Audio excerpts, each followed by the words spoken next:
Initially, when I thought of this video, I was planning to include some pretty basic things like how to set SMART goals and blah, blah, blah. While all those usual goal setting tips are not wrong, it's not necessarily that simple. Personal finance is personal, and just because you're seeing the goals that I set or the financial goals that anybody else is setting, it does not necessarily mean you need to go after those same goals as well. So I'm gonna walk you through how to set financial goals and actually achieve them. Hello and welcome back to my channel. If you are new here, my name is Layla. I am a financial coach as well as YouTuber who talks about all things personal finance. I would really appreciate if you give this video a thumbs up and subscribe if you haven't already. It really supports my channel. So first thing I'm going to start with is how to set your financial goals. This is just going to be two quick things here. First thing is to reflect on what it is that you truly want, not anybody else, not what society says, not what your parents say, you. When it comes to setting financial goals, it can be easy to just throw some numbers out, say those are the goals that you're aiming for, and call it a day. And it really can be that simple, but it is so important to consider what it is that you truly want to achieve when it comes to your finances, not necessarily what society deems as correct or what everybody else may think is the correct course of action. For example, it's no secret that doing things like maxing out your 401k or maxing out your Roth IRA, paying down 20K of debt, those things are going to help you to progress financially. Of course they are,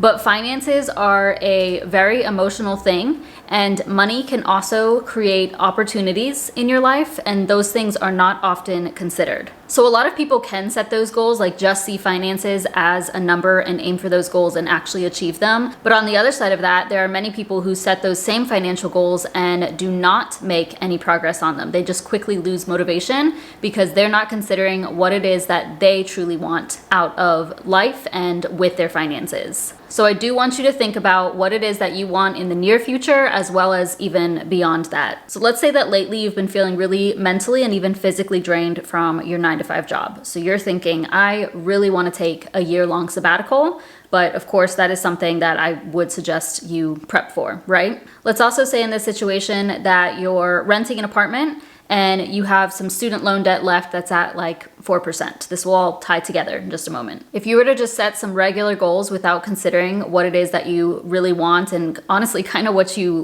really need at this point in your life, then maybe you would say, okay, I want to max out my Roth IRA. I want to contribute 12% to my 401k on a monthly basis. I want to pay 10K down of debt, so on and so forth. But since you decided that you really want to take a year-long sabbatical, instead, your goals are going to be to save up enough to cover a full year's of rent as well as minimum payments on your debt and maybe a little bit of a cushion. So you want to come up with that specific number. So with that first situation where you're setting those correct goals, you may progress financially throughout the year. You know, you could have that more money invested, you could have your debt paid down, but that also may not happen because if you set those typical goals and you don't make any progress on them because you are so burnt out that instead of saving money, you just want to spend money, you start going out to eat more, you start using shopping as a coping mechanism, so on and so forth, you may not progress on those things because they're not truly what you want. They're not motivating to you, so you just basically do the bare minimum. But in that second situation where you focus on what it is that you truly want out of your finances for this year, your student loans may take a back seat. You're just gonna pay the minimum payments on a monthly basis. Maybe your Roth IRA has to pause for the year.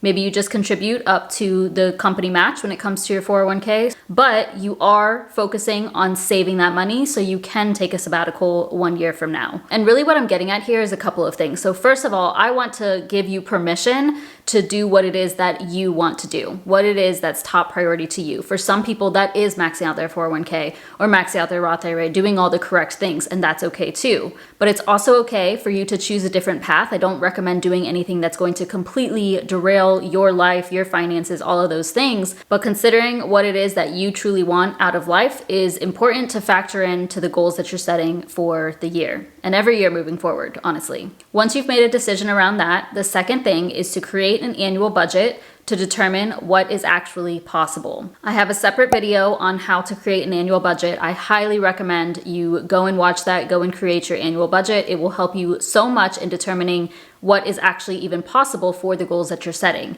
Because if you're throwing out this goal, that goal, this goal, that goal, so on and so forth, you may be setting yourself up for failure without even knowing it because you're not actually looking at the facts when it comes to your numbers. You're not looking at the data. When you create an annual budget, you look at what you're expecting to earn throughout the year, what you need to spend your money on in the year, what you want to spend your money on in the year. And then with all of that, you can see what's left over and what goals are even possible for you to achieve. And I do want to add here that it's definitely okay to add in some stretch goals if you want to. So stretch goals are basically goals that are a little bit harder for you to achieve. It might be a bit more challenging to actually reach those goals. But a quick warning here that if you are somebody who gets easily discouraged by not achieving your goals, I would just stick to the ones that you know that you can achieve by looking at your annual budget. Now I want to talk about how to actually achieve your goals. First thing, write them down. You've probably heard this a million times before, but there are multiple studies out there that show that writing down your goals will make it more likely that you achieve them. I'm not going to go into the details of why that is. I will put some references down below in my description box so you can read those. There's probably a ton of videos on that topic in and of itself, but it's such a simple step that it's just a no-brainer to do it. Just write them down.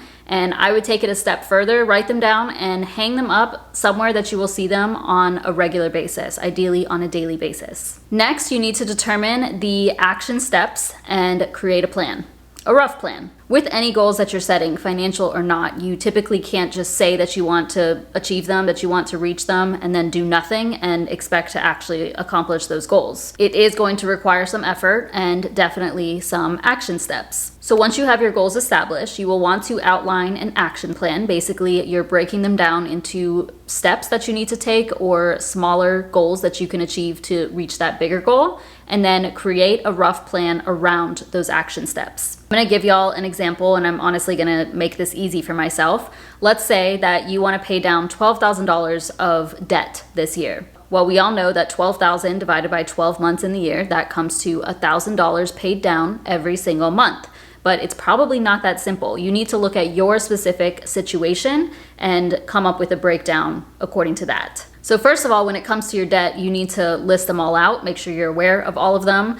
Determine if you want to do the debt avalanche, the debt snowball. I have a video on debt payoff methods. I can link that down below. But you get the point. You want to determine a plan for how you're going to tackle that debt.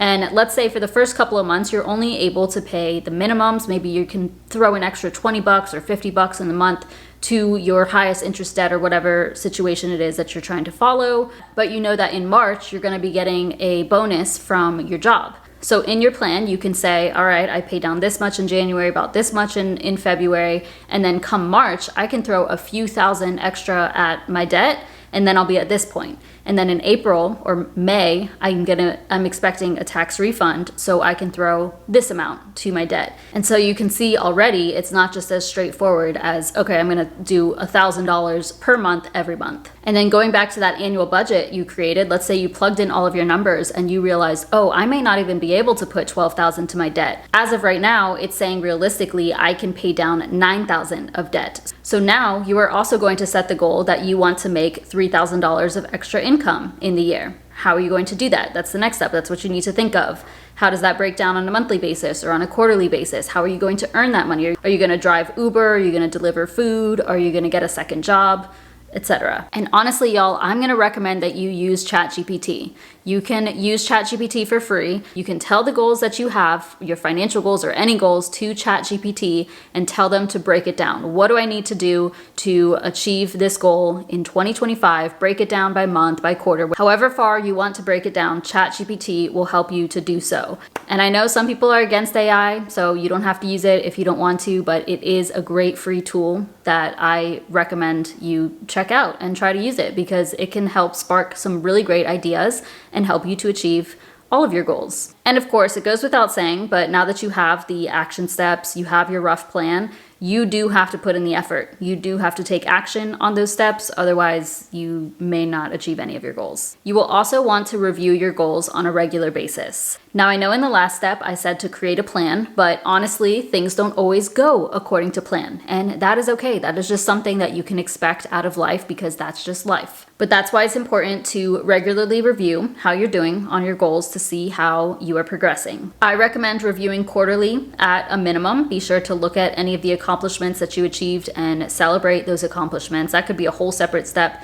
in and of itself. You know, if you want to have those small wins that you celebrate, outline the ways that you are going to celebrate. So if you pay down X amount of debt, you determine that number, then you buy yourself a coffee or you buy yourself one fiction book. But yes, I do recommend reviewing on a quarterly basis at minimum, but even better if you can review monthly or even do a quick weekly check-in. Reviewing your progress on a regular basis is not only going to hold you accountable, but it's also going to help you identify areas for improvement if necessary.